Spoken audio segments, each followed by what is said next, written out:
wa jana ni kuwa ma jinna se ni shena are na jinna se ni ne Dhamma ma se pya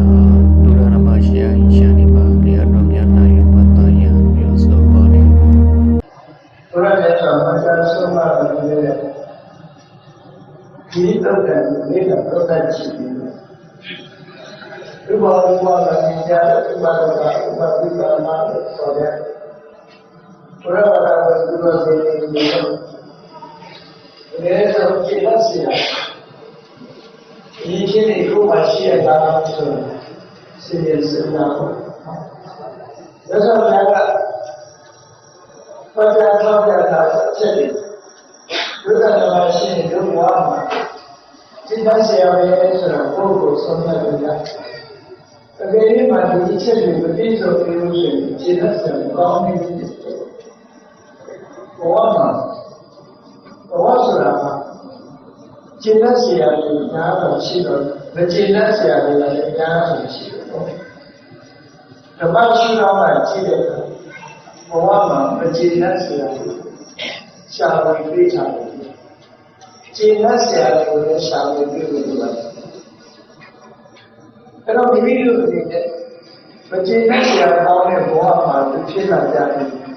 ကျင့်လက်ဆရာကောင်းတဲ့အချက်တွေတို့မှာပါလို့ရတယ်ဆိုတော့အလေးနဲ့စဉ်းစားပြီး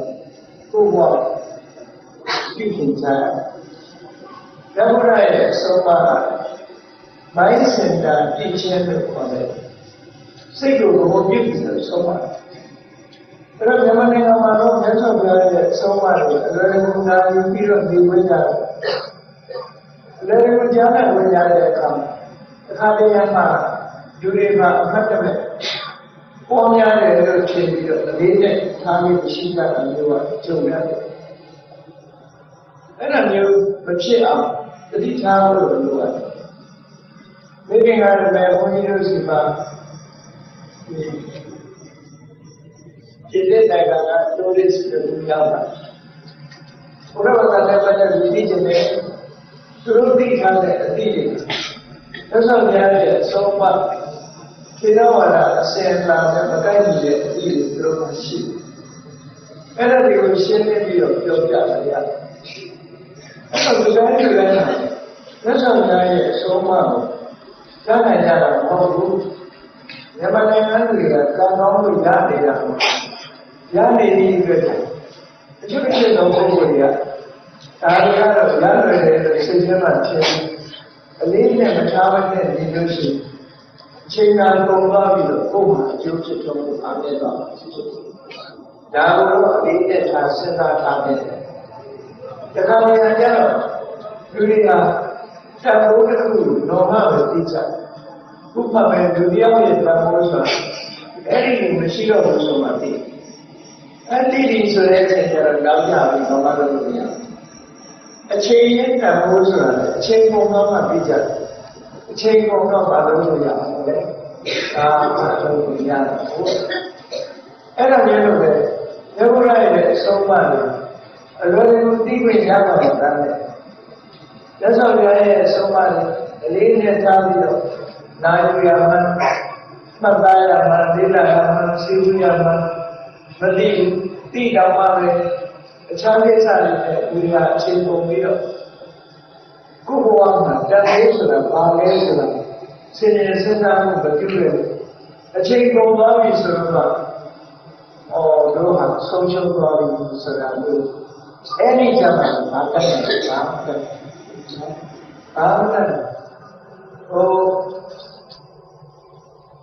ဒီဝိညာဉ်ကသုတ်တာပါလို့သတိထားရအောင်ဒီဝိညာဉ်ကသုတ်တာမှာဒီဝိပါလိကစိတ်ဓာတ်မျိုးလို့ခေါ်ရတယ်စရုပ်ပါလိကမျိုးလို့လည်းဆိုနိုင်တယ်နော်ဇမမင်းကြီးဆိုတာရှိအဲ့ဒီဇမမင်းကြီးကတကယ်လို့တော့ငရဲကိုဆွဲချဖို့သူလာနေတာမဟုတ်ဘူးတမင်းကိုဘောလန်ဒီယာကေပြမိုးရတော့ငရဲကားကနေစောင့်နေတကယ်လို့တော့ဇမမင်းဆိုတာကြောက်စရာမဟုတ်ဘူးဘ ဘုရားဘာသာလက်ဆောင်များရဲ့အဆုံးအမတရားတော်တွေမှာဓမ္မမင်းကြီးရဲ့ဆန္ဒဖြစ်ပြီးတော့ဟောတာရှိတယ်အဲ့မှာဓမ္မမင်းကြီးကရဲကြလာတဲ့ပုဂ္ဂိုလ်တွေအခုလိုမှကြီးရင်တော့ဒါလည်းရဲကြကြလာတဲ့ပုဂ္ဂိုလ်ရှိတယ်ဘယ်တော်ဆန်းမှားရမှုအခုလိုဖြစ်လာတဲ့ပုဂ္ဂိုလ်တွေကြောင့်ရဲရောက်လာတဲ့ပုဂ္ဂိုလ်တွေဓမ္မမင်းကြီးကသူ့ရဲ့ကုသိုလ်ကောင်းမှုတွေကိုပေါ်ပြီးရဲတော့အောင်သူကလွတ်တာမဟုတ်ဘူးကိုလုံးတဲ့ကုသိုလ်ကလွတ်တယ်အဲဒီကုသိုလ်ကောင်းမှုကိုဉာဏ်ရည်တတိပေါ်ပြီးတဲ့သဘောကိုလုပ်ဉာဏ်ရည်တတိပေါ်ပြီးတော့အဲဒီအချိန်မှာသုဒ္ဓဆိုတာတော့အားလုံးကြတော့အဲဒီအချိန်မှာအမေနဲ့အားလုံးကြရှိအဖေနဲ့အားလုံးကြရှိနော်ဖေနဲ့အားလုံးကြရှိဆွေမျိုးညာလေးတွေဆိုတော့အားလုံးကြရှိဝေကြီးယူဆောင်လာပြီးတော့ဒီမှာနေကြီးကိုလက်ဆောင်ထိုးပြီးတော့လုပ်ဖို့ဆိုတာရှိဘယ်လိုမှလုပ်လို့မရတဲ့အချိန်အားကိုရမှာတော့ဘုရားရဲ့အကျိုးကိုရမှာဖြစ်တယ်။အဲဒီမှာသမမင်းကြီးကဘေးကုန်းနေနေရှိအားပေးလို့ဒါသတိထားဖို့ပြောပြတယ်။သမမင်းကြီးကသတိထားဖို့သူမေးတဲ့ဘေးကုန်းမှာလို့ပြော။မင်းလူဘဝနေတာပါလေတိရတဲ့ရောက်တဲ့အခါဒီဝိတ္တဆိုတဲ့လက်တမန်ကြီးသူလောကမှာရှိနေတယ်ဘယ်မသိခဲ့ဘူးလားသိခဲ့ဘူးအဲ့ဒီကြတော့သမမင်းကြီးကခေါ်ပြီးဒီအဖို့ကိုဝါဝင်မတွေ့ရဘူးလားသိခဲ့တာပဲဖို့ဝါဝင်အဲ့ဒီဖို့ဝါဝင်တွေ့တဲ့အခါမှာငါလည်းကိုရအောင်ပါပဲဆိုတော့ဘုရားကတော့ငါကောင်းတာလုပ်ပါပဲဆိုတော့စိတ်ထဲမှာတွေးပြီးမပေါ်ဘူးလားမပေါ်ဘူးလေမိအချိန်ကြီးတော့လာခဲ့ပြီအဲ့ဒီတော့ကမင်းဒါလည်းဟိုရအောင်ပါဆိုပြီးကောင်းတာတွေလုပ်ရမယ်ဆိုရင်ဒီမရောက်နိုင်ဘူးအဲ့တော့မင်းဘာလို့မမရဘူးဆိုတော့ဒါမင်းဒီလောကလည်းပုံအမေလောကလည်းပုံဒီစေတီတွေလည်းလောကလည်းပုံမင်းကိုယ်တိုင်လုပ်နေတာဒီကရှိနေတော့ကာရဏပဲလို့ဒီလိုလက်တမန်တွေကိုသူ့အိုလူနာသူတွေဆိုတာနေနဲ့မေးပြီးတော့ဒီလိုကောင်းလို့လို့တရားမလားဘုရားဗုဒ္ဓဆိုမေးတဲ့စီစီအဲ့ဒါပေါ်ပြီးလောကလူတွေမှာကိုယ်မှာအမှတ်ရစရာတွေချက်တယ်ရှိပါလေလားအမှတ်တမဲ့အချိန်ကုန်တော့ဘာလို့ကိုယ်တွေညာဒီနေ့ကမှစဉ်းစားကြည့်အလွယ်တကူရတယ်ရွတ်ဆောင်ရတဲ့အဆုံးအမတရားတော်တွေပေါင်းပြောင်းနေတဲ့ပုဂ္ဂိုလ်တွေလည်းရှိတယ်မိမိတို့ကိုယ်တိုင်လည်းလေ့လာမယ်ဆိုရင်ဖြစ်နိုင်တဲ့သာဝတ္တတွေရှိတယ်မိမိတို့ကိုယ်ပဲဆရာတော်တွေလည်းရှိတယ်ဝိညာဉ်ပြီးတော့ဘယ်လိုလုပ်ရမလဲတရားကိုလည်းရှင်းရတယ်ဆိုတာလို့ဝိညာဉ်စဉ်းလေ့လာလို့ရှိရင်ဒါနိုင်တယ်ဒီခွင့်အရေးကိုစီးပွားရေးအကြောင်းပြဘဝဒီမှာအကြောင်းပြပြီးတော့ဘဝတစ်ခုကိုယ်သွားမယ်ဆိုရင်စေတနာရှိနော်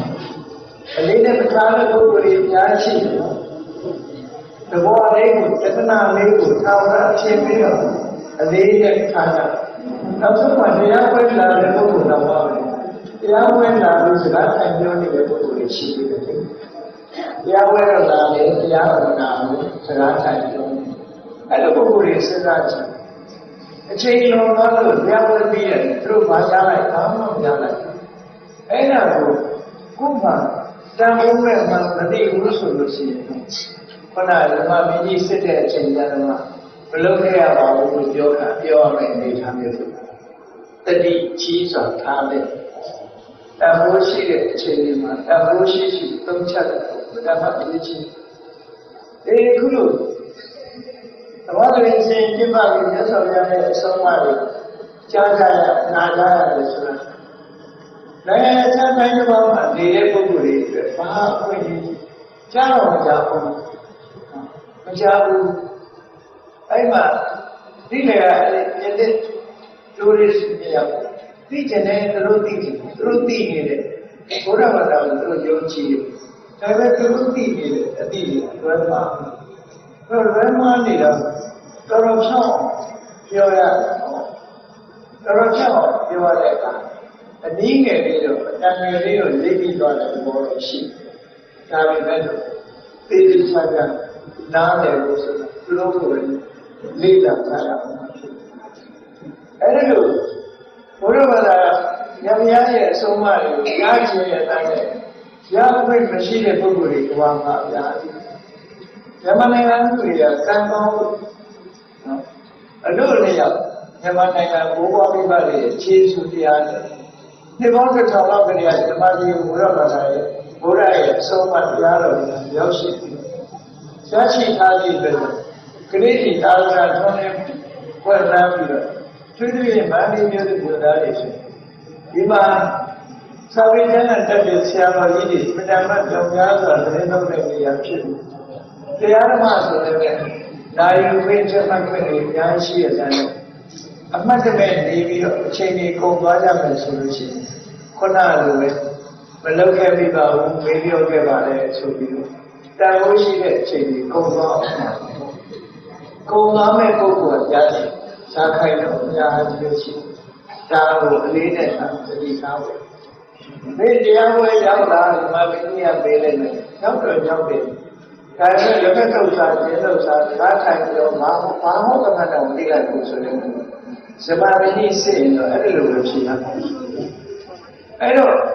သူ့ဘုရားအကျိုးရှိရမယ့်နေရာမှာအကျိုးရှိဖြစ်အဲ့ဒါကိုဘာတော့ဒီသိပြီးသားလို့နဲ့အဲ့လိုတရားမနာဘူးစကားတွေပြောနေတယ်ဆိုလို့ရှိရင်အဲ့ဒီပုဂ္ဂိုလ်ကတရားရဲ့အနှစ်သာရတွေအနေနဲ့လက်တော့ဆုံးရှုံးသွားမယ်ဆိုတာခုချိန်ကလေးကကြည့်လို့ရအဲ့ဒါလိုမဖြစ်အောင်ကိုယ့်ကိုယ်သိထားကြဖို့မေတ္တာမှရေးကြည့်တယ်မေတ္တာမှရေးကြည့်တယ်တရားနာဝင်ရတဲ့ဘဝဆိုတာအလုံးငယ်တယ်ဒီနေ့အောင်ဒီလေးကြီးကြတာဘဝမှာကျင့်တတ်เสียအဲ့တော့ကျင့်တတ်เสียများကိုမပြောခင်ဘဝရဲ့မကျင့်တတ်เสียတွေကိုအရင်စဉ်းစားကြည့်ရအောင်ဘဝတစ်ခုရတာလို့ရှိရင်မကျင့်တတ်เสียတွေကပါနေဆိုတော့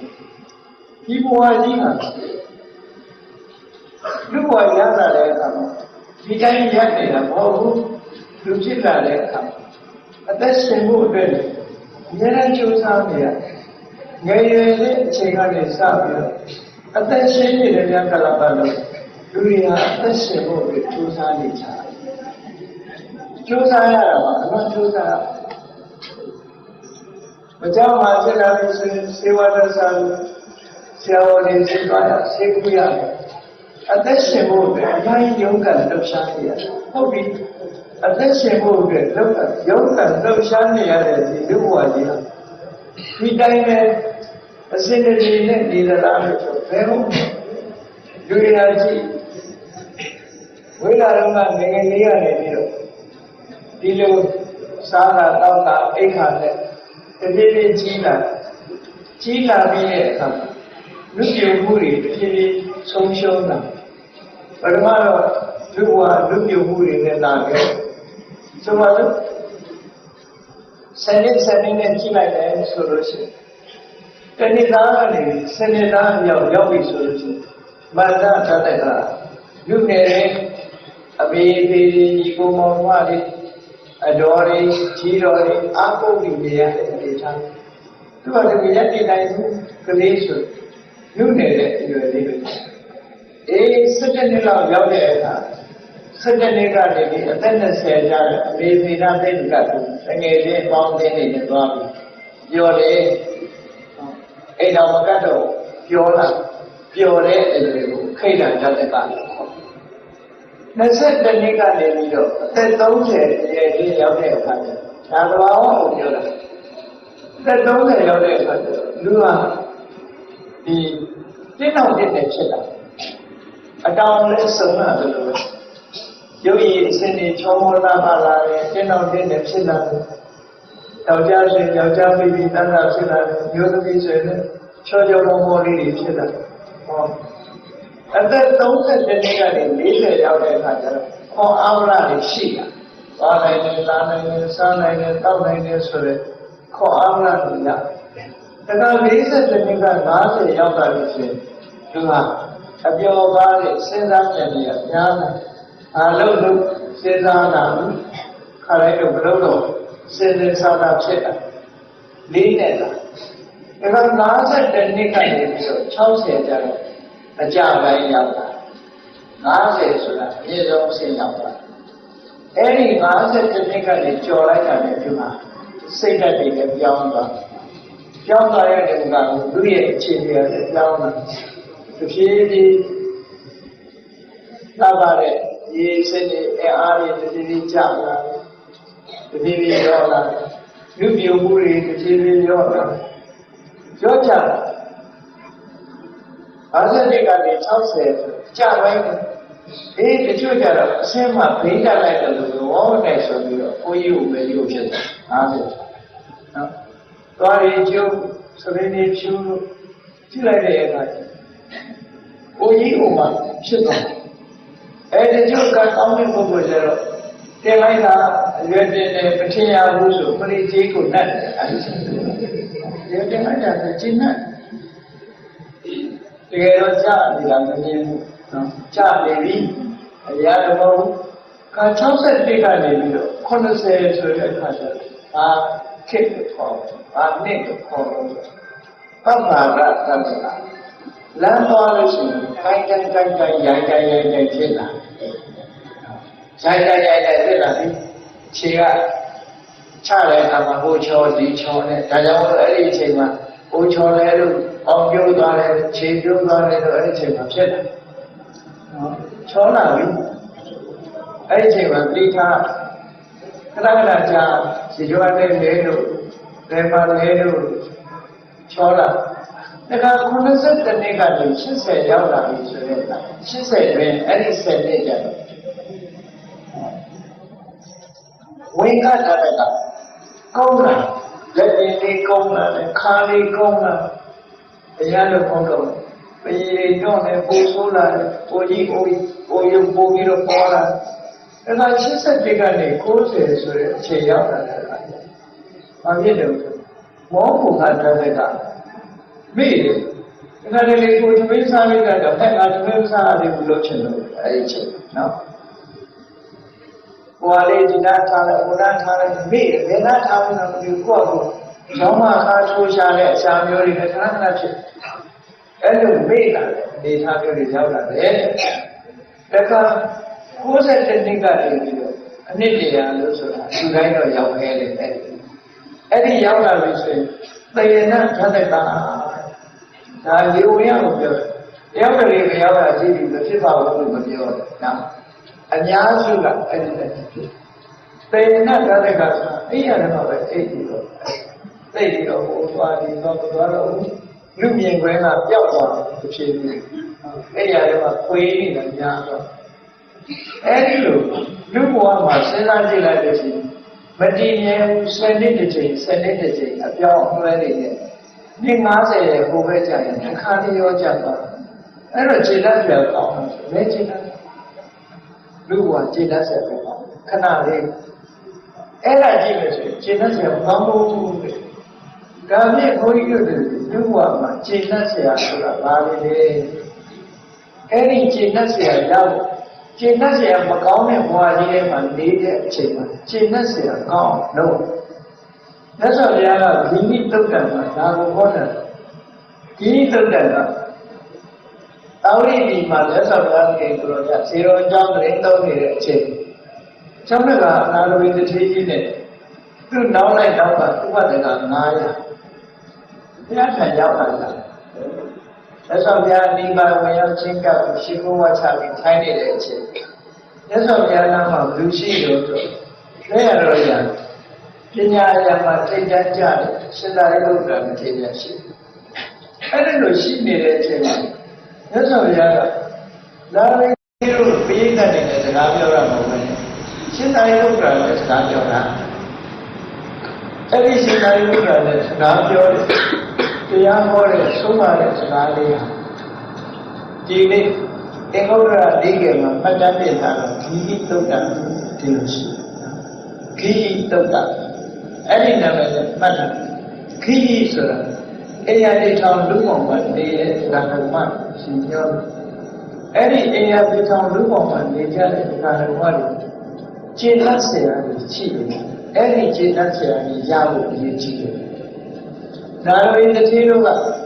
ရှင်သာရိပုတ္တရာနဲ့မြတ်စွာဘုရားကရှင်သာရိပုတ္တရာကိုပြောနေတဲ့ဒီစကားကိုအနာရဝိတို့ဥပဒက900နားထောင်နေကြချီလို့ပေါ့အဲ့တော့မြတ်စွာဘုရားမိန့်ကြားတယ်သူ့ဘဝမှာဒီခြေလက်ဆရာကြီးရှိတယ်တဲ့အဲ့ဒီခြေလက်ဆရာကြီးနဲ့ပတ်သက်ပြီးမြတ်စွာဘုရားဘယ်လိုဟောလို့ယံကိစီတာရိပုတ္တဇာနေယတာဒီဩရကဝဒနာဆိုပြီးတော့အဲ့ဒီစကားလုံးလေးနဲ့စတယ်ဒီလူတွေကအဲ့ဒုဝကြောင့်တွေကအဝတ်ဖြူကိုဝတ်တဲ့ဒုဝကြောင့်ရှင်းတော့အိန္ဒိယနိုင်ငံတို့ဒီနိုင်ငံတို့ကြည့်ရင်လူတွေကဒီအကြောင်းအစင်းတောင်းပြောက်တာတွေကိုလေးဖြစ်ကြအောင်အဖြူရောင်ကိုဝတ်တယ်အဲဒါမို့ဩရကဝဋ္ဌဝဒနာဆိုတဲ့စကားလုံးကိုသုံးဝတ်ဖြူကိုဝတ်ဘုန်းကြီးတွေကျတော့အဝတ်ကမဖြူတော့ဘူးတက်ခေါက်ဆိုးလိုက်တာကိုလူနဲ့ကွဲသွား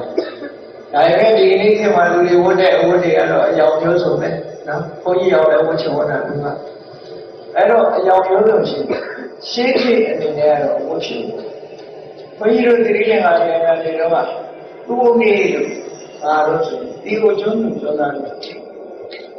အဲ့ဒီရတဲ့အဖြူလုံးရတဲ့အဖြူဖြစ်စွတ်စွတ်အဲ့တော့ဥပ္ပဆောင်တဲ့ကာရဝရည်ကအဖြူဝတ်တရားလို့ဟုတ်ကျောင်းတက်တဲ့ကလေးကျောင်းသားလေးတွေကျောင်းသူလေးတွေကအဖြူရေးဖြစ်တယ်ပေါ့ကျောင်းသားကအဲ့ဒီတဲ့အဖြူဒီမှာတော့လုံကြီးစိမ့်လို့ခေါ်တယ်နော်ဒီချက်ဗမာပြည်မှာတော့အစိမ့်အဲ့ဒီတိရိစ္ဆာန်နိုင်ငံမှာဆိုလို့ရှိရင်အင်ကြီးရတဲ့အစိမ့်ဘောင်းမိရှိရတဲ့အစိမ့်အမျိုးသမီးတွေကျတော့အင်ကြီးရတဲ့အဖြူစကတ်ကလည်းအဖြူသူတို့ကအဖြူလေးပြဝတ်ခွဲဆွနေတဲ့အဖြူခွဲဆွနေတဲ့အဖြူဝတ်လိုက်တဲ့အခါကျသူတို့ရဲ့မဲတဲ့သားလေးကလည်းကောင်းနေအဖြူနဲ့မဲဆိုတကယ်ကို black and white ပဲအသားလည်းမဲတာပို့ကျောင်းလဲဆိုနေတိုက်တော့အသားမဲနေတိုက်လေးမဲနေတိုက်လေးမဲဒီလိုကျောင်းမှာကလေးလေးတွေဒီထားကြည့်ဝိလာကစားတော့ကတော့သိမဆိုအသားနဲ့တတိယမဲလာလိုက်တာနောက်ဆုံးတော့မဲစရာမကြအောင်လုပ်နေတာအဲ့ဒါမဲဘယ်လိုလဲတော့ဝှဖြူကိုကြိုက်ပုံလားအမဲကြီးရှိတဲ့သူကဖြူကြိုက်ကိုမရှိတဲ့ကြိုက်တာလေကိုမရှိတဲ့ဖြူတဲ့လူကတော့အဲ့ဖြူဝှချင်မှုမပေါ်ဖြူတဲ့လူကအမဲကြိုက်တယ်လေဒါကြောင့်ဒီကနေ့ခေတ်မှာအမဲတွေဝှကြိုက်တော်တော်များများကိုရီးယားကကြည့်ပြီးဝှသနာကအသိအမဲတော်ကြိုက်အမဲကိုဆွဲလန်းရှိတဲ့တရုတ်လူမျိုးတွေကတော့အမဲကြိုက်တယ်ဘာကြောင့်လဲဆိုတော့တရုတ်မှာအမဲရဝတ်စုံဝတ်တယ်ဆိုတာအတုကခန္ဓာမှာဟုတ်တယ်သို့တော်ဒီနေ့လူငယ်တွေကမင်္ဂလာအခမ်းအနားတွေမှာလည်းအမဲရဝတ်ဖို့ကြဘာဖြစ်လို့တားဖြူလာနဲ့လိုက်တယ်နော်အဲ့ဒါလို့ဖြစ်လာအဲ့တော့ခုဒီစာပေထဲမှာဒီဟေဩရကဝဋ္ဌဝဒနာဩရကဝဒနာကျူကိုဝဋ္ဌနဲ့တချို့ဒုကြောင့်လေးဒီလားလေးဘဝမှာနေကြတဲ့ပုဂ္ဂိုလ်တွေကျင့်တတ်เสียရဘာလို့လို့ဆိုလို့ရှိရင်ပိဿတုသိက္ခာပရိတိသုတဝုဒ္ဓကမ္မန္တဒီကျင့်သုံးရမယ်သိက္ခာဘု၅မျိုး၅ပါးတိလကျင့်သုံးရမယ်၅ပါးတိလကိုတဲ့သိသိချာချာအလေးနဲ့ကျင့်သုံးတယ်ဒါလူတွေသိကျင့်တတ်စေကောင်းတယ်ကျင့်တတ်စေကောင်းဘာဝတိလလို့ရင်သိကျင့်တတ်စေကောင်းတယ်ခုနကလူဘဝကြီးကတဖြည်းဖြည်းကိုချင်းဩပစီဘာဝတိလလို့ဝင်ရှင်ကျင့်တတ်စေကောင်းတယ်ဒါဆိုတာနော်အဲ့တော့ဘာဝတိလကိုဖြစ်မသေးဘူးအရိယသူတော်စင်ဖြစ်မှဘာဝတိလဆိုတာလုံခြုံနိုင်တာဉာဏ်တဲ့ပုဂ္ဂိုလ်တွေကဘာဝတိလတောင်ပါကျူးပြောင်းတာပေါ့အောက်ကပေါ့ထက်ကပွက်နေဆိုမရှိဘူးနော်အဲ့တော့ဘာဝတိလ တဲ့ပတ်သက်ပြီးတော့သက်ဆောင်ပြဟောတာကဒေသသူသိက္ခာဝေတုသုတ္တံဘုဒ္ဓကမ္မဋ္ဌာန်းရှင်းသုံးရမယ်စီမင်းစီကံ၅ချက်တို့ကိုသိက္ခာကို၅ခုမှာစနစ်တကျစောင့်စည်းပြီးတော့ရှင်းသုံးနေတယ်ဆိုရင်သိကျင်လက်ဆက်ကောင်းပြီဒါတစ်ခုနောက်တစ်ခုကပါတော့စတုံနံအာဘိစေတတိကံနံစတုံနံအာဘိစေတတိကံဘုံမြတ်တဲ့စိတ်တွေတော်တာအလုံးကိုထက်တန်းကြတဲ့စိတ်တွေတော်တာလေအဲ့ဒီစိတ်တွေတော်တာတွေကိုပြီးပြီးတော့မှဒါဖြစ်တယ်ဘုံမြတ်တဲ့စိတ်တွေတော်တာတွေရှိတယ်ဒိဋ္ဌဓမ္မဒုက္ခဝိဟာရဏမျက်မှောက်ဘဝမှာအဲ့ဒီစိတ်ဓာတ်မျိုးတွေထားနိုင်လို့ရှိရင်ချမ်းသာတယ်တဲ့နေရာကจิตသက်ဆွေကောင်းတယ်ချမ်းသာတယ်တွေးနေရရင်ကိုချမ်းသာတယ်စိတ်ဆင်းရဲခြင်းရှိဘူးအဲ့ဒီလိုဒီမုံမြတ်တဲ့စိတ်နဲ့လှုပ်ဆောင်ရတဲ့တွေးနေတဲ့အချိန်မှာစိတ်နှလုံးကြည်နူးွယ်ရကောင်းတယ်ချမ်းသာစွာနေရတဲ့အချက်၄ချက်နဲ့လည်းပြည့်ပြည့်စုံစုံအလိုရှိတိုင်းရရှိနေတယ်ဆိုလို့ရှိရင်အဲ့ဒီလူကခြေလက်ဆက်ကောင်းတယ်ဘာဝတိလနဲ့ကိုလိုကညာတွေလုံယုံခြင်းစိတ်ရဲ့ကြည်နူးွယ်ရကောင်းရတဲ့စိတ်နဲ့မျက်မှောက်ဘဝမှာစိတ်ချမ်းသာကိုယ်ချမ်းသာလက်ချမ်းသာနဲ့နေနိုင်တဲ့အခြေအနေ၄ရပ်နဲ့ပြည့်စုံတယ်အဲ့ဒါကဘဝမှာခြေလက်ဆက်ကောင်းဖို့ချက်တွေလို့လက်ဆောင်ပြတယ်ဟောတာနော်ကြီးကြီးတော့တယ်စကားလေးတော့တယ်အဲ့လိုအချင်းဟောပြီးတဲ့အခါလူလောကမှာရောက်လာတယ်ငါးပါးသီလနဲ့ကိုလုံးတဲ့ညမှာတကယ်ကိုလုံခြုံစိတ်ချရတယ်ဆိုတော့ငါးပါးသီလကိုတည်တည်ချာချာထင်းထင်းဆောက်ဆောက်တယ်ဆိုတဲ့အချက်နဲ့စိတ်ချမ်းသာမှုကိုပေးနိုင်ကိုချမ်းသာမှုကိုပေးနိုင်မုံမြတ်တဲ့စိတ်နဲ့စိတ်ထားတွေနဲ့နေနိုင်တယ်ဆိုတဲ့အချက်၄ချက်ကိုပေါင်းလိုက်တော့၅ခုဘာဝတိကလုံတာကတစ်ခုမုံမြတ်တဲ့စိတ်တွေတော်ရတွေနဲ့ချမ်းချမ်းသာသာနေနိုင်တာက၄ခုပေါင်းလိုက်တော့၅ခုအဲ့ဒီ၅ခုနဲ့ပြည့်စုံနေတဲ့လူဘဝခြေသက်စရာအကောင်းဆုံးလူဘဝလက်ဆောင်ကြဒီလိုဟောအဲ့လိုဟောပြီးလက်ဆောင်ကြကဘာပြောလို့အဲ့ဒီအချက်၅ချက်နဲ့ပြည့်စုံပြီဆိုလို့ရှိရင်တဲ့ဒီလူဟာကိုယ့်ကိုယ်ပြောနိုင်တယ်ငါတို့ကတော့ငရဲဘယ်တော့မှမရောက်ဘူးငါတို့ကဘယ်တော့မှတိရစ္ဆာန်မဖြစ်ဘူးငါတို့ဘယ်တော့မှစိတ်ကြံဖို့မရောက်ဘူးငါအပေလေးပုံမှန်လွတ်တယ်ငါ့ကိုအပေကပိတ်ပြီးငါသောတပန်နဲ့တူတယ်သောတပန်ဖြစ်နေပြီလို့ကိုယ့်ကိုယ်ကိုပြောချင်ပြောလို့ရတယ်ဆိုလို့ဆိုတယ်ဒီလိုပါကိုယ့်ကိုယ်စိတ်ချယုံကြည်တော့လက်ဆောင်ပြဒီအချက်တွေနဲ့ဘာဝတိလလည်းလုံးနေကိုယ်စိတ်လေးကိုစိတ်ချမ်းသာတာနဲ့ကောင်းမြတ်တဲ့တရားလေးနှလုံးသွင်းပြီးနေနိုင်တာ၄မျိုးအဲ့ဒီအချက်တွေနဲ့ပြည့်စုံပြီဆိုလို့ရှိရင်ဒီဘာဝတရားတော်ငါတို့ကတော့ဘယ်တော့မှငရဲမကြဘူးငါတို့ကဘယ်တော့မှတိရစ္ဆာန်ဘဝမရောက်ဘူးငါတို့ကဘယ်တော့မှပြည့်ကြဘဝမရောက်ဘူးဒုက္ခတိကိုငါတို့ဘယ်တော့မှမရောက်ဘူးငါဟာဒီကဲကိုသောတာပန်ပုဂ္ဂိုလ်ပဲလို့ကိုယ့်ကိုယ်ကိုပြောချင်ပြောလို့ရတယ်ဒီအရင်ချင်းနေတာရှိပြောလို့ရတယ်ဘယ်တော့ချိန်တတ်เสียကောင်းတယ်ဒါမြတ်စွာဘုရားဒီလိုဟောနော်အလုံးချိန်တတ်เสียကောင်းတယ်ကိုယ့်ကိုဒီဘဝအကြောင်းကိုကိုယ်တိုင်သိကြလူတွေဟာဘဝနဲ့ကိုရထားတယ်ဒီဘဝကိုဘယ်လိုနေလဲဘယ်လိုထိုင်လဲကိုယ့်ဘဝရဲ့အခြေအနေစီဝါရေးအစီအစဉ်မပြေဆိုတာတွေကစကိုယ့်ဘဝကိုသိသိကြဒီအချမ်းနဲ့ငါပါဖြစ်တယ်ဆိုတဲ့ပုံမှာလူတွေကမတွေးဆနိုင်ကြဘူးပေါ့အခုပြောတဲ့ချက်တွေနဲ့ညီလို့ရှိရင်နောက်တော့ပူဇော်မရှိဘူးရန်ကုန်မြို့မှာဆွေတွေမျိုးတွေနဲ့အိမ်ရှိတဲ့ပုဂ္ဂိုလ်တယောက်ကအခြေအနေချမှာဘုမကိုနေရအိမ်နဲ့အစင်းနဲ့အလုံးဝမပြောအခါမှရန်ကုန်မရောက်ဘူးရန်ကုန်သွားမှအနည်းလည်းမရှိဘူးဆိုရင်တော့စိတ်ပူအောင်ပူလိမ့်မယ်အဲ့ဒါလိုမဟုတ်ပဲနဲ့ရန်ကုန်မှာဆွေတွေမျိုးတွေလည်းရှိတယ်ကိုယ်ပိုင်အိမ်လည်းရှိတယ်ဆိုတော့ဒီဟာဘယ်ချိန်သွားရသူကချိန်ပြီးလေသူ့ပုံမှာဘာမှမထူးတယ်အဲ့ဒါလိုပဲဘာမှဒီလားလည်းလုံးနေပဲ စိတ်ချမ်းသာမှုကိုပေးနိုင်တဲ့ဒီအတွေးတွေကိုလည်းအလွယ်တကူရောက်နေတယ်ဆိုတဲ့ပုဂ္ဂိုလ်တရားစိတ်ချမ်းသာမှု၄မျိုးနဲ့ပြည့်စုံပြီဆိုတဲ့ပုဂ္ဂိုလ်နောက်ဘဝဆိုတာသူ့ရဲ့ကိန်းတွေခေါင်းရဘဝရောက်နေကိုယ့်ကိုဆုံးဖြတ်ဒီမှာတော့ပေးစရာမလိုဒီလိုဆိုတာပေါ့နော်အဲ့ဒါဘဝမှာခြေလက်စရာပေါ့ဒီသုဒ္ဓမှာဒီလိုဟောတာများစွာပြသုံးအကင်္ခမာနောအတ္တနာဝအတ္တနာဖြာကလေးရသူကြိုက်ရင်ပြောတဲ့ကိုယ့်အကိုသောတာပန်တော်အမှန်တည်းငါသောတာပန်ပဲလို့ကိုပြောတယ်ခိနာပါယဒုက္တိအပေလေးကိုငါလွတ်တော်ပြီကိုပြောရရပါတယ်ဒီလိုဆိုထားတာဟုတ်အဲ့တော့ဘလောက်ရှင်းတတ်ဆရာကောင်းတော့အဲ့ဒါလိုရှင်းတတ်ဆရာဘွားမျိုးဘယ်လိုလုပ်မှကိုယ်ရဲ့တော့ဖြစ်တယ်ပေါ့အဲ့ဒီလိုရှင်းတတ်ဆရာဘွားမျိုးကိုလောက်မထားဘူးဆိုလို့ရှိရင်တော့ဒီဘွားကြီးချမ်းမဲ့မှာနောင်ဘွားဆိုတာကြောက်เสียလမ်းပြတစ်ခုဖြစ်ဒီဘွားမှာအစဉ်ပြေနေနောင်ဘွားအစဉ်ပြေဒီမှာပြည်မှာဘယ်ဘွားပဲပြတ်မှာမသိဘူးဆိုတာမျိုးမှာကြောက်เสียအကောင်းဆုံးပဲဖြစ်တာပေါ့ရရှိမိတ်ပြီးတော့ကြောက်ဘွားကြီးရဲ့ခုံဆင်းလိုက်ရတယ်အောက်မှာဝေလာကိလာတတဝါလာရှင်လေးတွေကကြားတွေကကိုယ်ကိုက်တဲ့အကောင်းကြီးနဲ့လားဆိုတာဘာမှမသိပဲရရှိမိတ်ခုံဆင်းလိုက်ရတဲ့ပုဂ္ဂိုလ်ရဲ့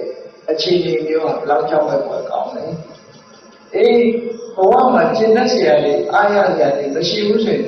မျက်စိပိတ်ပြီး၆ပါးကြီးနဲ့ခုံချရတာဒါနဲ့ပုံပြီးကြောက်စရာကောင်းတာတော့ဒီရှင်းတတ်เสียမရှိတဲ့ပုဂ္ဂိုလ်ကိုအရေးကြပါလားတိတ်ကြဖြစ်ပါလားသက်စစ်တရေဖြစ်ပါလားဆိုမသိနိုင်တဲ့အနေအထားမျိုးပေါ့ဒါကြောင့်မြတ်စွာဘုရားဘဝမှာရှင်းတတ်เสียလေးကိုရှိအောင်ကြိုးစားလို့ဆိုလိုတယ်ရှင်းတတ်เสียလေးရှိအောင်ကြိုးစားကြဒီရှင်းတတ်เสียလေးနဲ့ပြည့်စုံနေတဲ့ပုဂ္ဂိုလ်တယောက်ကိုယ်ဘဝကိုဒီဘဝမှာလည်းရှင်းတတ်เสียကောင်းတယ်နောက်ဘဝမှာလည်းရှင်းတတ်เสียကောင်းဒီလိုဆိုတာပေါ့နော်အဲ့တော့ဒီစိတ်မြင့်မြတ်တဲ့စိတ်ရဲ့စိတ်ကိုကြည်ညိုအောင်မတန်းစင်နေတဲ့စိတ်မစင်ကြယ်တဲ့စိတ်စင်ကြယ်တာစိတ်အင်္ဂါရက်တွေဒါလေးကိုယ်တိုင်မှာကြိုးစားပြီးတော့လှုပ်ဆောင်ရမှာဖြစ်တယ်ဒါဟာဒီအချက်နဲ့ပတ်သက်လို့ရသော်ကတစ်ခုချင်းရှင်းပြဘာဝတိလနဲ့ပတ်သက်လာလို့ရှိရင်ပုဂ္ဂိုလ်စင်ကြယ်စဉ်းစားကြည့်ခန္ဓာကစောင့်တည်သွားတဲ့ဘာဝတိလအဲ့ဒီဘာဝတိလနဲ့ပတ်သက်လာလို့ရှိရင်သူကတကယ်ကိုစင်ကြယ်ကြယ်တရားဓမ္မကိုရက်ရက်ဒုဒုအနေနဲ့သင်္နေဆောက်ရှောက်ကျိုးတာလည်းမရှိဘူးပေါက်တာလည်းမရှိဘူးပျောက်ကြားတာလည်းမရှိဘူးကျိုးပေါက်ပျောက်ကြားမရှိပဲတဲ့ကျိုးတယ်ဆိုတာဘာသာရိပါဒလေးတော့မတို့ဘူးဆိုတော့ကျိုးပါနောက်ဆုံးပုရမေယလေးတော့မတို့ဘူးစေတိဝါပြည့်လေးရှိတယ်ဆိုကျိုးတယ်နော်ကျိုးတယ်ဆိုတာဘုရားတကယ်ဒီလိုကျိုးတယ်ပေါက်တယ်ဆိုတာအလဲကောင်ကကာမေတုပိဿာစရာအေးမပြတ်ဘူးဆိုရင်ပေါက်တာအဲ့ဒါလို့ကျိုးတယ်ပေါက်တယ်ပျောက်တယ်ကြားတယ်တွေ့ကြားတယ်လုံနဲ့ဟာလုံမလုံနဲ့ဟာမလုံအဲ့ဒါမျိုးမဖြစ်ပဲနဲ့ဘာဖြစ်ဘူးစိတ်ကဘာဝတိလာပေါ်မှာတကယ်ကိုမျက်မျက်နှာနှာဖြည်းဖြည်းဆော့ဆော့တယ်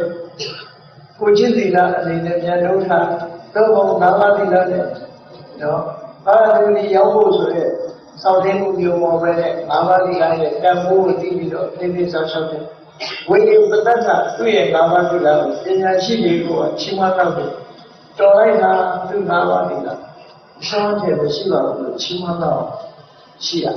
အပရမတ္ထဘာဝတိလာပေါ်မှာငါမှဆိုတဲ့တဏှာဒိဋ္ဌိနဲ့ဆွဲလန်းတာလို့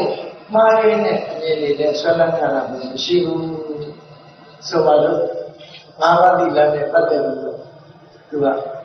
မှန်မှန်ကန်ကန်ရှုမြင်သုံးသပ်တယ်တိလာရဲ့အရေးချင်းဟာ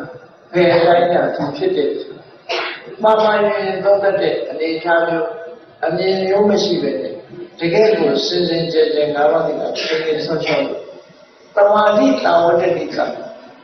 ငါးပါးတိလာပေါ်မှာအာယုဆိုင်ပြီးတော့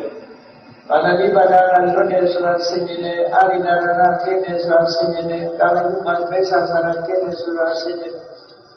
အဲ့ဒါလိုတိလာပြည့်ပြည့်စုံစုံဆင်ញင်လိုက်တဲ့အခါ စိတ်တည်ငြိမ်မှုတွေဖြစ်ပေါ်ကိုယ်တရားကိုဆင်ញင်စဉ်းစားကြည့်လိုက်လို့ရှိရင်ဒီမှာစိတ်တည်ငြိမ်ကိုယ်တရားကိုတည်ဆုံးတယ်ကိုယ်တရားမှာကိုဘာတွေဖောက်ဖြစ်နေတယ်ဆိုရင်အဲ့ဒီလိုတဲ့စိတ်ဒီလှုပ်ရှားခြင်းရနေတဲ့စိတ်ဖြစ်တယ်ငါးပါးတရားကိုဆင်ញင်စဉ်းစားလိုက်တဲ့အခါစိတ်လေးကငြိမ်ပြီးတော့ကြည်နူးမှုတွေရတဘာဝိတာဝတိကတဘာဝိကိုဖြစ်စေစိတ်လေလွဲမှုကိုမဖြစ်ဘဲငါးပါးတရားပေါ်မှာအာယုထားပြီးတော့ရှင်းတတ်မှုတွေနဲ့တာအဲ့ဒီလိုဖြစ်အောင်ငါးပါးတရားကိုဖြည်းဖြည်းဆောင်းရှောင်းနိုင်ရမယ်မြတ်စွာဘုရားဒါတုတ္တဝိတကမ္မန္တတုတ္တဝိတကမ္မန္တစနစ်နဲ့ဖြည်းဖြည်းဆောင်းရှောင်းထားတဲ့ငါးပါးတရားဒီလိုငါးပါးတရားကိုစနစ်နဲ့ဖြည်းဖြည်းဆောင်းရှောင်းထားရင်ရှင်းတတ်စရာကောင်းပြီမြတ်စွာဘုရားသိရှင်းတတ်စရာကောင်းတယ်နောက်တစ်ခါအာဘိစေတတိကဣဒဓမ္မဒုက္ခဝိအာဘိစေတတိကအဘိစေတဆိုအလုံးကိုအရှင်းနေတဲ့စိတ်ဓာတ်အလုံးအရှင်းနေတဲ့စိတ်ဓာတ်ဆိုတာတက္ကရာပညာပီတိတွေနဲ့တွန်းချုပ်ထားတဲ့စိတ်ပူပန်တဲ့စိတ်မဟုတ်ဘူးမောင်းနေတဲ့စိတ်မဟုတ်ဘူးဂျယ်လစီဖြစ်တဲ့အိတ်တာစိတ်မျိုးမဟုတ်ဘူးအားလုံးဒီသူစိတ်အလုံးမုံမြတ်ပြီးတော့တွေးလိုက်တဲ့ချမ်းသာဒုက္ခကိုဖြစ်ပေါ်စေနိုင်တဲ့အနေအထားမျိုးရှိတွေးလိုက်တာနဲ့တပြိုင်နက်လောဘတွေဖြစ်နေလို့ရှိရင်ငြိမ်းသွားတယ်ဒေါသတွေဖြစ်နေလို့ရှိရင်ငြိမ်းသွားတယ်မာနတွေအိတ်တာတွေပစ္စရိယတွေဖြစ်နေပြီဆိုရင်လည်းငြိမ်းသွားနိုင်တယ်အဲဒီငြိမ်းသွားစေနိုင်တဲ့အာယုန်လေးတွေမှာစိတ်ကိုမပြတ်ထားနိုင်တဲ့အနေအထားမျိုးရှိရမယ်လို့ဆိုအဲ့ဒါကဘာလဲလို့ဆိုရင်အာဝတိကပြည့်စုံပြီးတဲ့နောက်မှာဘုဒ္ဓေအဝိစ္စပတာဒေနသမဏတေတောလက်ဆောင်ဘုရားကိုအာယုံပြုလိုက်တဲ့ဘယ်ချိန်ဖြစ်ဖြစ်ဘုရားကိုအာယုံပြုလိုက်အာယုံပြုတဲ့အခါဘုရားရဲ့ခုံကိုအာယုံပြုလက်ဆောင်ဘုရားရဲ့ခုံကိုသိတယ်ဘုရားပေါ်မှာကျင့်တတ်ဆရာကောင်းတဲ့ခုံတွေကိုအာယုံပြုလိုက်အဲ့ဒီအာယုံပြုလိုက်တဲ့ဘုရားခုံထဲမှာအာယုံရောက်နေတဲ့စိတ်လေးဟာအတိညာလည်းရှိတယ်တတ္တလည်းရှိတယ်ပီတိလည်းဖြစ်တယ်ကျင့်တတ်အာယုံမှုတွေရှိတယ်ဘုရားကုံကိုအာယုံပြုနေလို့ရှိရင်ကျန်တာရဲ့အကုန်မေ့ထားလိုက်ပြီးစိတ်ထဲမှာကြည်နူးပြီးတော့နေဘုရားကုံကိုအာယုံပြုပြီးစိတ်ထဲမှာကြည်အဲ့ဒါကိုအာဘိစေတတိကဒေသဓမ္မဒုက္ခဝိဟာရလို့ခေါ်တယ်ဘယ်အချိန်မှဖြစ်ဖြစ်ဘုရားကိုအာယုံပြုလိုက်လို့ရှိရင်စိတ်လေးကတည်ငြိမ်ပြီးရသွားတယ်အဲ့ဒီလိုစိတ်လေးစိတ်မြင့်နေလို့ရှိရင်ဘုရားကိုအာရုံပြုလိုက်တယ်ခက်ခဲတဲ့ကြောင့်တရားတွေ့ရင်အိုးဘုရားဒီလိုခက်ခဲတွေမရှိအောင်ဟောတာပဲလောကကြီးဟာခက်ခဲဆိုတာလက်ဆောက်ပြဟောတာလည်းကြုံရမှာပဲဟောဒီလိုအာရုံပြုဒီနေရာလေးမှာဒီရှင်သေဝိရဲ့မဲတော်သုဘဝနာရဲ့နှလုံးသွင်းနည်းလေးကိုစဉ်းစားကြည့်နှလုံးသွင်းသေဝိမဲတော်မှာသေဝိပထေရဲ့အလောင်းကိုဝင်ရတဲ့အချိန်သူများလို့6 လလို့10 လဝေးမဟုတ်ဘူး9 နှစ်ပရိသေဒီကလေးကိုလွယ်ထားတာ6 လမဟုတ်ဘူး9 နှစ်9 နှစ်ပြီးတဲ့အခါကျ9 ရက်လောက်မမွေးနိုင်တဲ့ဘိုင်းတာဒုက္ခတွေရောက်အဲဒီလိုဒုက္ခရောက်နေတဲ့အချိန်သူမှတွေးတယ်ဆိုတာစတာဘုရားကိုတွေးတယ်သူတွေးဖို့တွေးနည်းတွေကိုအဲ့ဒါမှဆင်းရဲဒုက္ခရောက်ပြီးဒါချင်းနေတာဒီဘုရားကိုမတွေးနိုင်တဲ့ပုဂ္ဂိုလ်တွေဆိုရင်အော်ဟစ်နေပါမယ်အော်ရင်နဲ့အော်နေတယ်ကိုထုရင်ထုပဲနော်အမျိုးစုံလို့ဒေါသတွေလည်းဖြစ်နေပါပဲကိုညင်းတဲ့ဒေါသတွေအဲ့ဒါလိုဖြစ်ရှင်သေဝိမေရတော်အဲ့ဒီနာကျင်မှုတွေကိုကြည့်ပြီးအဲ့ဒါမှနာကျင်တဲ့ဒီဒုက္ခကိုဘယ်လိုစဉ်းစားလို့အော်သက်တော်ရတာအမှန်တရားကိုသိတယ်ဆိုတာဟောလိုက်တာအခုငါခံရတဲ့ဒုက္ခမျိုးတွေကလွတ်ဖို့ဘုရားတရားဟောနေတာဘုရားဟောတဲ့တရားတွေကငါခံရတဲ့ဒုက္ခမျိုးကလွတ်စေတဲ့တရားတွေပဲဒီဟာတရားလွတ်အောင်သက်တော်ရတာငါတို့ကိုဆုံးမနေတာလို့ဟောလို့တွေ့တယ် ဒါကြောင့်ဘုရားကတကယ်ကိုမြင်ပါပြီဒုက္ခရောက်တယ်ဘုရားကိုအာရုံပြုကြည့်လိုက်။အော်ဒီဒုက္ခတွေကြောင့်ဒီဒုက္ခတွေဖြစ်မှာလို့မြတ်စွာဘုရားကျွတင်ပြောတာကလည်းတပိသင်္ခါရအနိစ္စဘဝဆိုတာဘယ်မှမမြဲဘူးသင်္ခါရတွေဆိုတာဖြစ်ပြီးဖြစ်တာပဲတပိသင်္ခါရဒုက္ခသင်္ခါရတွေဆိုဒုက္ခတွေပဲတပိသင်္ခါရအနတ္တတပိဓမ္မအနတ္တသဘာဝတရားတွေမှန်တယ်ကိုယ်ပိုင်တဲ့အရာတွေဟောဘူးကိုဖြစ်နေတဲ့ဖြစ်လို့အခုမှမရဘူးအဲ့တော့ငါ့မှာဖြစ်တာငါဖြစ်တာမဟုတ်ဘူးသင်္ခါရသဘောတရားသူ့အတူဖြစ်မြတ်စွာဘုရားကဒါကိုဟောတာမှန်လိုက်တာရှိတာကမြတ်စွာဘုရားရဲ့ကိုယ်အာရုံပြုတယ်နော်မှန်လိုက်တာလို့ဆိုပြီးမြတ်စွာဘုရားကိုယ်အာရုံပြုဟောမြတ်စွာဘုရားဒါလေးမြင်လို့တို့ဆုံးမထားတာပဲလို့ဆိုဒီဘက်ကိုအာရုံရောက်သွားနိုင်လို့ရှိရင်စိတ်ကကြည်ညိုမှုရဒုက္ခတွေတက်လာပါတယ်ဒေါသတွေထွက်လာလို့ရှိရင်ဒီမြတ်စွာဘုရားကဒီလိုဒေါသမျိုးမထားရဘူးလို့ပြောတာငါဒီလိုဒေါသတွေထားနေလို့ရှိရင်အပေငရဲကြမှာပဲခြေတိုင်းဒီဒေါသကအပေငရဲဆိုတာနောက်မှဖြစ်မှာအခုနေမဲ့ငါခန်းနေရပြီဟောကြည့်စဉ်းစားလိုက်တရားရဲ့ဂုဏ်တွေကိုစဉ်းစားလိုက်တာဖြစ်ပါတယ်မြတ်စွာဘုရားကငါမှဖြစ်တဲ့ဒေါသမျိုးတရားမှဖြစ်ဘူးလောဘတွေဖြစ်နေလို့ရှိရင်အေးငါမှဖြစ်တဲ့လောဘမျိုးမြတ်စွာဘုရားကရှိမရှိဘူးမောဟတွေဖြစ်နေငါမှဖြစ်တဲ့မောဟမျိုးမြတ်စွာဘုရားကရှိဘူးဒါကြောင့်မို့မြတ်စွာဘုရားဟာအရဟံကိလေသာအပြည့်ကိလေသာတရားတွေအလုံးဖယ်ရှားပြီးသားဖြစ်တယ်တကယ်ကိုစစ်မှန်ပါတယ်တရားကိုအာရုံပြုပြီးတော့ခြေပြူးဝမ်းသာတဲ့စိတ်လေးနဲ့နေလိုက်အခက်ခဲတွေအာရုံကညှို့ရောက်ပါနိုင်တယ်ဒီလိုဆိုတာနော်အဲ့ဒီလိုရပြီဆိုရင်ခက်ခဲကြုံတိုင်းဘုရားကိုသတိပြုအေးဘုရားကိုသတိပြုနေရတယ်နောက်တစ်ခုသတိပြုเสียနံပါတ်1ကဘာလို့ဓမ္မေအဝိစ္စပတာမိနဝနာရောအေးမြတ်စွာဘုရားဟောတဲ့တရားဟာအခုလိုဒုက္ခတွေဒီလိုခက်ခဲတွေလွန်မြောက်စေနိုင်တာတရားပဲဒါကြောင့်တရားမှတော့ငါမှအဖို့ရမရှိဘူးကြည့်ရင်အာဒေါသထွက်နေတာကိုမြတ်စွာဘုရားဒီဒေါသမြဲအောင်မေတ္တာပွားရမယ်လို့ဟောတာတယ်အဲ့တော့ဒီမေတ္တာပွားလိုက်တာလေဒေါသမှာငြိမ်းအေးသွားမှန်လိုက်တာဆိုတရားပေါ်မှာလက်တွေ့ခံစားရကြည်တတ်တဲ့စိတ်တွေဟောတာဖြစ်ပေါ်အခက်အခဲတွေကိုရှောင်လိုက်အေးလောဘတွေဖြစ်နေလို့ရှိရင်လည်းကြည်တွေ့တာမှုတွေဖြစ်တယ်လူကိုတွေ့တာလားပစ္စည်းကိုတွေ့တာလားတွေ့တာမှုတွေတစ်ခုရှိအဲ့ဒီလိုလူကိုဖြစ်ပြီးပစ္စည်းကိုဖြစ်ပြီးလူကိုတွေ့တာလေစုံမဲ့နေတယ်ဆိုလို့အေးမတည့်ဖြစ်နေတယ်ကျော်စရာကောင်းတဲ့အကုကအမြင်မျိုးကိုမြင်လိုက်တယ်မတည့်တဲ့ဘာဝတရားကြီးအေးသူပ္ပဇ္ဇကပဲဖြစ်ဖြစ်ငါပ္ပဇ္ဇကပဲဖြစ်ဖြစ်ထွက်တဲ့များဟာမွေးကြိုက်တဲ့အတန်မရှိဘူးအပေါက်တတ်နေကြည့်တယ်လူတွေရဲ့ခန္ဓာကိုယ်မှာရှိတဲ့ထွက်တဲ့များသဘာဝတွေအမြဲတမ်းနန်စော်တဲ့အရာတွေဒါဖြစ်တယ်အပေါ်ယံကလောက်ထားတဲ့အမွေးကြိုက်နေတာတော့မွေးနေတာတကယ်တော့လူတိုင်းလူတိုင်းမတ္တရီဆရာတွေကြည့်တယ်ခန္ဓာကိုယ်ရဲ့ထွက်တာတွေမှန်တယ်ဘယ်နေရာကထွက်သိချာဆရာတွေကိုအောင်ရှိဘူးအဲ့ဒါကရောစရာကောင်းတယ်ဆိုတာတွေးလိုက်တာလည်းလည်းဒါဖြစ်သွားဒီအာဂစိတ်ဟာပြောကြပစ္စည်းဥစ္စာနဲ့ပတ်သက်ပြီးတာရုံးနဲ့ဖြစ်နေပြီဆိုလို့ရှိရင်ဒီပစ္စည်းဆိုတာနော်ဘာမသုံးလို့ရှိရင်ချင်းတယ်သူ့အတူအောင်းသွားမှာပြတ်သွားမှာပဲငါနှမျိုးနေလို့အလကားငါကတော့လည်းပစ္စည်းကိုဆွံ့သွားတယ်ပစ္စည်းကတော့လည်းငါ့ကိုဆွံ့သွားလိမ့်မယ်အဲ့တော့ဒီပစ္စည်းပေါ်မှာငါတတ်ဒီဘဝရဲ့မစားရဲ့မကိုင်ရဲ့လုံနေတာဘာမှအကြောင်းကျိုးကြောင့်စီပြောတာမဟုတ်ဘူးအားလုံးမှာအနိစ္စဘောတရားရအချိန်တိုင်းပြတ်သွားပါပဲဆိုရင်အနိစ္စပညာနှလုံးသွင်းလိုက်တယ်တွေ့တာမှုတွေပြောတွေ့တာမှုတွေရွတ်တော့ပေါ်ရသော်ရဟောတဲ့တန်ဋိဋ္ဌိကိုကိုယ်ရင်ကြည့်နိုင်တယ်ဆိုတာဟုတ်တာပါလားသစ္စာကြည့်ဒေါသတွေဖြစ်လာတယ်ဒီခဏကြီးဖွင့်လို့ခြင်းဘက်ကစဉ်းစားလိုက်ချက်ချင်းကြည့်သွားချက်ချင်းကြည့်အဲ့ဒီလိုဓမ္မအပေါ်မှာရှင်းတဲ့အာရလာ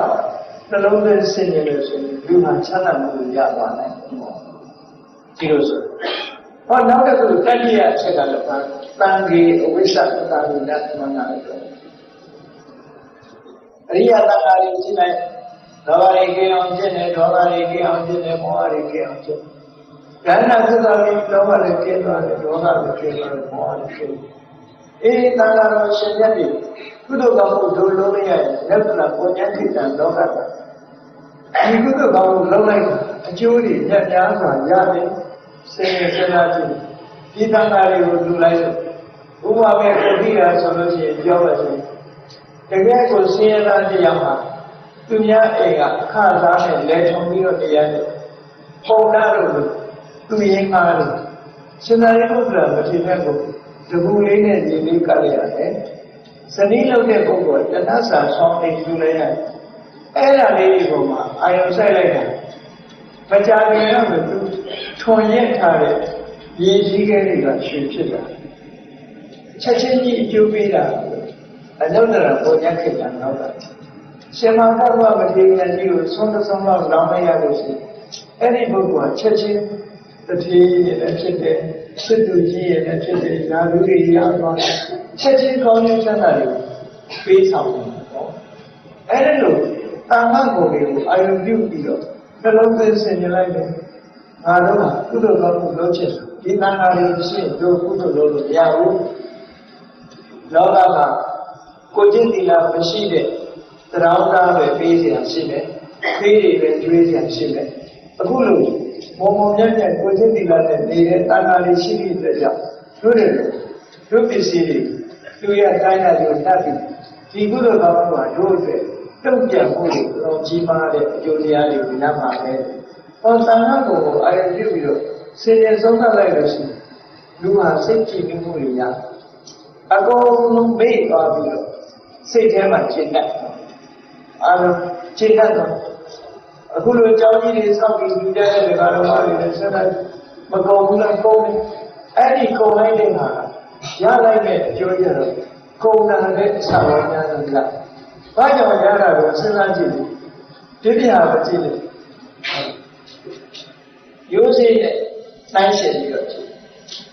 ရားစေးလေးတစ်စေးဆိုင်လိုက်တရားပင်ပေါက်တာကိုယ်ဆိုင်တာကတစ်စေးလေးဆိုင်တယ်နော်တရားပင်ပေါက်လာလို့တရားပင်ကတီးလိုက်တဲ့အခါအတီးပေါင်းပြောင်းများတာလုံးထာကတစ်ခုလည်းရတာကအများကြီးခန္ဓာပေါင်းမှုဆိုတာအဲ့ဒီကိုလုံးလိုက်တဲ့ကုသိုလ်ကောင်းမှုတစ်ခုတည်းပဲဖြစ်စေ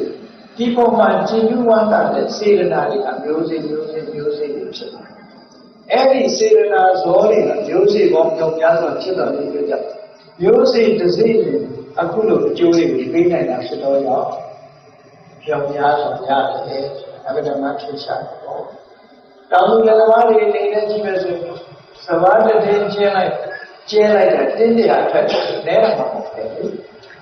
တင်းတရာထွက်သွားပြီဆိုနဲရမှာကိုလုံးကတည်းကရှားလိုက်တဲ့အကျိုးဆက်တွေတင်းအဲ့ဒါလိုပဲဒါနကောင်းမှုကဒီနေ့ကလုံးလိုက်တာပဲဖြစ်စီကိုယ်တဏ္ဍာမှာကြာသွားတဲ့မျိုးစိအဘိဓမ္မာများအဲ့ဒီမျိုးစိဒီတိုင်းပဲတော့မှပြောပြသွားဘူးအကြောင်းအကျိုးညီညွတ်တဲ့အခါမှာဘဝအကျိုးတွေကိုပေးမှဖြစ်တယ်ပေါ့အဲ့ဒီလိုတဏ္ဍာကိုအာရုံပြုပြီးတော့ကျင့်ယူဝါဒနဲ့စိတ်နဲ့နေလိုက်တယ်ဆိုလို့ရှိရင်အာဘိစေတတိကဒုက္ခဝိဒိဋ္ဌာရမဒုက္ခစိတ်ထဲမှာကျင့်ရပြီးတော့ချမ်းသာကိုယ်လုံးသမျှတွေဘလောက်ကုန်သွားတာအာဟုရိဖြစ်တာစိတ်ထဲမှာကျင့်တတ်ကြတယ်နော်ကုသိုလ်ကောင်းမှုဆိုတာတွေးလိုက်ရင်ဝမ်းသာစေကျင့်တတ်ကြဘယ်ကုသိုလ်လုပ်လို့ပြန်တွေးရင်ဝမ်းသာကြတယ်ဟုတ်ကျင့်တတ်ကြတယ်အာဟုစရာတွေဖြစ်ဟောပြီးတော့ဆိုနောက်တစ်ခုကျတော့ဘာလို့ဆိုလေးကျတော့ကိုယ်တိလာကိုသိစင်းနေအရိယကတာတိလာကိုယ်တိလာကိုသိစင်းတကယ်ကိုအသက်နဲ့တန်ဖိုးထားပြီးတော့ဆောင်းရှောက်တဲ့တိလာအဲ့ဒီတိလာကိုကလုံးဝကျွလို့မရှိပဲအသက်နဲ့တန်ဖိုးထားပြီးသင်္ဆောင်းရှောက်တဲ့ကိုယ်တိလာကိုတွေးနေလိုက်တဲ့အခါခြေတတ်စရာကြီးအားရကြတယ်ဖြစ်ပေါ်လာတယ်ဟောဘဝမှာခြေတတ်စရာဆိုတခြားဟာတွေပြောတာမဟုတ်ဘူးတဲ့နော်အာဝတိလာရှိရင်လည်းခြေတတ်စရာကောင်းတယ်ဘုရားကိုအာယုပြုပြီးကျင့်မှုရတာလည်းခြေတတ်စရာကောင်းတယ်တရားကိုအာယုပြုပြီးကျင့်မှုရတာခြေတတ်စရာကောင်းတယ်တာမကိုအာယုပြုပြီးကျင့်မှုရတာခြေတတ်စရာကောင်းတယ်ကိုယ်တိလာကိုဆင်ញင်ပြီးတော့ခြေတတ်မှုရတာလည်း ကြည်နူးစရာကြည်နူးမှုရတာကြည်တတ်စရာကောင်းတယ်ကြည်တတ်စရာ၄မျိုးငါးပါးသီလနဲ့ကြည်တတ်စရာ၅မျိုးဘဝမှာကြည်တတ်စရာဆိုတာဒါမြတ်စွာဘုရားအဲ့ဒီအချက်လက်တွေနဲ့ပြည့်စုံနေလောဘဝအတွက်ဆိုရင်လည်းဘဝမှာဆိုရင်ကြရှိတော်မူခိနာပါယဒုက္ခခိနတိရယောမဲအတွက်ငရဲရှိခိနတိရယောဥဒ္ဒငရဲဥရှိငရဲမလာတော့ခိနတိရိစ္ဆာနာယောဘယ်ဘဝတိရိစ္ဆာဖြစ်ဖို့ရှိတော့ဟောဆိုလိုတာကကိုလုပ်တဲ့အခုကုသိုလ်တရားတွေကငရဲမကြပါအကာအကွယ်ပေးနေတယ်ဆိုတော့ပတ်စံချားလာတယ်ကွာတစံလို့ပြမှုကြုံတော့အဲ့ဒီပတ်စံအကာအကွယ်ပေးလိုက်နော်ဝေချင်းရပေါ်လို့ဒီမှာအကာအကွယ်ရသွားတယ်လို့အေးအခုပြောတဲ့တိလအာဘိစေတတိကလို့မောင်ရတဲ့စိတ်နဲ့စင်ရင်သုံးတတ်တဲ့တရားတော်တန်ခါကိုတိလကိုဆိုစင်ရင်သုံးတတ်တယ်လို့သူမတည်ပြီးတော့အကာအကွယ်ပေးလို့ထားတယ်အဲကိုကြောက်ဘယ်တော့မှမဖြစ်အောင်အကာအကွယ်ပေးသွားလိမ့်မယ်ဆင်းရဲဒုက္ခတွေမကြုံအောင်အကာအကွယ်ပေးတော့မှာဒါကြောင့်ဘဝအလုံးကျေနပ်စရာကောင်းတဲ့အချက်တွေပဲဒီလိုမြတ်စွာဘုရားဟောပြီးစေတနာလို့မကျေနပ်ဒီလိုဟောတဲ့ရှင်းရှင်းလေးအဝဒမှရိုးဖြောင်းတဲ့တရားလေးကိုမြတ်စွာဘုရားဒီသုဒ္ဓမှာဟောတာစေတနာလို့ပြောနေတာအဲ့ဒီမှာနားထောင်နေတဲ့ပုဂ္ဂိုလ်တွေအကြောင်းကတာဝန်မထင်းပြီးတော့တော့တယ်ဖြစ်ပြီးသားပုဂ္ဂိုလ်တွေကနားထောင်နေတာနော်အဲ့တော့အလုံးကျင့်တတ်စရာကောင်းတဲ့အချက်တွေရသော်ကဆက်ပြီးတော့ရှင်သာရိပုတ္တရာဘာပြောလဲနိရိတုဘယံနေကလာဒီပေါ်ဝရောမနေပဲနော်အာဒီလိုအရေးချင်းနေကျင့်တတ်စရာတွေမရှိဘူးဆိုရင်အဲကြနိုင်တယ်အဲကြောင့်နိရိတုဘယံနေတော့ငရဲကြရမယ်ဘေးကိုအတိညာနဲ့ရှုပြီးတော့ပါလေးပြည့်ပြည့်စီအောက်တန်းကြတဲ့အလုပ်တွေမလုပ်သေးစေနဲ့မလုပ်သေးစေအရိယဓမ္မသမာရာယငါးပါးဒီကကိုခံယူဆောင်ပြီးပဏိတောပြိဝိစီငါးပါးဒီကပြည့်မှုတွေကျိုးတော်ပြီးတော့နေနေဆော့ဆော့တာအဲ့ဒါကိုကိုရှင်းအောင်ရသော်တဲ့ထပ်ဟောနဟိတိပါဏဗုဒ္ဓံတိဘရဝါရီကိုမြင်စေလို့နေရှောင်းပါမြင်စေကလောက်ဝိသမာနိပြကမေကိုမှလုံးဝဝိရရှိနေတာဒါတွေမလုပ်ဘုဒ္ဓဆာနာပတိသာသိလျက်နဲ့ဘယ်တော့မှလိမ်မပြောနဲ့အဒေနနသပရမတိဘယ်တော့မှသူများပစ္စည်းကိုကိုင်းတော့မချစ်နဲ့တရားသူများပစ္စည်းကိုရှိဖို့နေတာလားကိုင်းတော့မချစ်နဲ့သေဟိကာရိတိတတ္တသောအိမ်တော်ရှင်ဖြစ်လို့ရှိရင်လည်းကိုယ့်နဲ့အိမ်တော်ပဲနဲ့ပဲရှင်းတယ်ကိုယ့်အိမ်တော်ပဲနဲ့ပဲရှင်းတယ်ပရဒာရေသအာရမေဒုရမနာမယာကိုဝေဝေရရှောင်းမေရယံဝါရုနေသံတုံနတ်ပိဝေစိတ်တမောဟနဲ့စိတ်ကိုတွေးဝေသွားစေတတ်တယ်ဝိရစေဝါတွေဘယ်တော့မှမသုံးနဲ့ဝိရစေဝါတွေသုံးရင်လည်းအဋ္ဌဉာဏ်တွေတုံးလိုက်ပဲမဟုတ်တာတွေလုံးနေလိုက်ပဲဒါကြောင့်ဒါတွေကိုမသုံးပြီးဆိုပြီးတော့ဒါဟာငါးပါးတိလနဲ့ပတ်သက်ပြီးမြတ်စွာဘုရားထပ်ပါအနုတ္တရိယသဗုဒ္ဓံခက်ခဲကြုံလာတဲ့နှုတ်ခက်ခဲကြုံပြီးဖြစ်စေမကြုံပြီးဖြစ်စေကိုယ့်ဘဝဒီအမှတ်ရနေရမှာမြတ်စွာဘုရားရဲ့တရားရဲ့ဘုံတော်တွေကိုမှတ်ရနိုင်တာအနုတ္တရိယသဗုဒ္ဓံဓမ္မေသာနုဝိတ္တိတရားကိုအာရုံပြုပြီးတော့နှလုံးသွင်းဆင်းရဲနေပါတဲ့တရားကိုအာရုံပြုပြီးနှလုံးသွင်းဆင်းရဲနေပါတရားကိုအာရုံပြုပြီးနှလုံးသွင်းဆင်းရဲနေပါအာဇာဝိသဟိတံစိတ်ဒေဝလောကယဘာဝေအေဒေါသကဲအချက်ကောင်းတဲ့အချက်မေတ္တာလေးပွားလို့ရှိရင်အဲ့ဒါတွေကလက်ပြရောက်ဖို့ရတယ်ကောင်းရတဲ့လူတွေကိုရောက်ဖို့ဖြစ်ပါလိမ့်မယ်ဥပ္ပချိတိဒေယဓမ္မေကိုယ်မှာလည်းသူစရာတွေရှိတယ်သူစရာဆိုတာကိုယ်မှာရှိတယ်ကိုယ်သုံးတဲ့ပစ္စည်းပဲဒီကိုယ်မှာရှိပေးလို့ရတဲ့ပစ္စည်းတွေကိုယ်မှာရှိနေတယ်ဆိုရင်ပုံညာထပ်တာစိတ္တိတာတော့အဲကုသိုလ်ရှာတဲ့ပုဂ္ဂိုလ်ဆိုလို့ရှိရင် တန်တေတုပထမထေယကိုရှိသီလနဲ့ပြည့်စုံပြီးတော့ကိရိတာငြိမ်းအောင်ကျင့်နေတဲ့ပုဂ္ဂိုလ်တွေလှူလိုက်ပါလှူလိုက်လို့ရှိရင်ဝိပုလဟောဒီတခိနာမင်းတို့ရဲ့အလှူအင်တာမှာကြီးကြီးကျေပြတ်တဲ့အကျိုးတရားတွေကိုမင်းစီယူဆောင်လာပါလိမ့်မယ်ဟောမြတ်စွာဘုရားဒီဟောအဲ့တော့အာဝတိကလည်းပြည့်စုံပြီးတရားကိုလည်းအာရုံပြုနိုင်တယ်တရားကိုလည်းအာရုံပြုနိုင်တယ်သံဃာကိုအာရုံပြုပြီးတော့လူနိုင်တတ်နိုင်တယ်အခုလည်းပဲသံဃာကိုအာရုံပြုပြီးတော့ဒါလည်းအကြောင်းတော်ကိုစောင့်ထားတယ်ဆိုတော့ဟောခြေလက်ဆရာကြီးပေါ့နော်အဲ့ဒီလိုခြေလက်ဆရာကောင်းတဲ့အချက်တွေဘဝမှာခြေလက်ဆရာကောင်းတဲ့အချက်တွေရလာလို့ဆိုရင်ငါတော့တကယ်ကိုရတော်တဲ့လူဘဝရပြီလို့ကိုစီဝမ်းမြောက်ဝမ်းသာဖြစ်ကြတယ်ဒါဟာမြတ်စွာဘုရားကစေတရိပုတ္တရာကိုဟောတဲ့ခေကြီးတုတ်တန်နဲ့အနှစ်ချုပ်ဖြစ်တာဒါတရားဟောတဲ့အတိုင်းစာထဲမှာပါတဲ့အတိုင်းရှင်းပြတာပဲဖြစ်တယ်ဒါကြောင့်မို့တရားချစ်ပြီးလူတော်စင်ပြိဋ္ဌာပေါင်းလို့ခေကြီးတုတ်တန်မှာလာတဲ့မြတ်စွာဘုရားကစေတရိပုတ္တရာမထေရမြတ်အောင်ဟောကြားလို့ကျောင်းကဒါရဝိသတိကြီးတို့ကြားရထားတဲ့ဒီတုတ်တန်ဒီမှတ်တမ်းဆိုတို့တွေရဲ့ဘဝမှာဒီခြေတတ်ဆရာတွေတို့တွေရှိကြတာမရှိသေးရင်တို့တွေခြေတတ်ဆရာတွေရကြိုးစားရမှာဖြစ်တယ်ဒီလိုခြေတတ်ဆရာရလို့ရှိရင်တို့ဘဝအဗ္ဗဒမအရတော်ဘဝဖြစ်တယ်လို့ကိုယ်စီစိတ်ထဲမှာယုံကြည်ပြီးရဟောရရဲ့အဆုံးအမလိုက်နာကျင့်သုံးနိုင်ကြပါစေကုန်သတည်း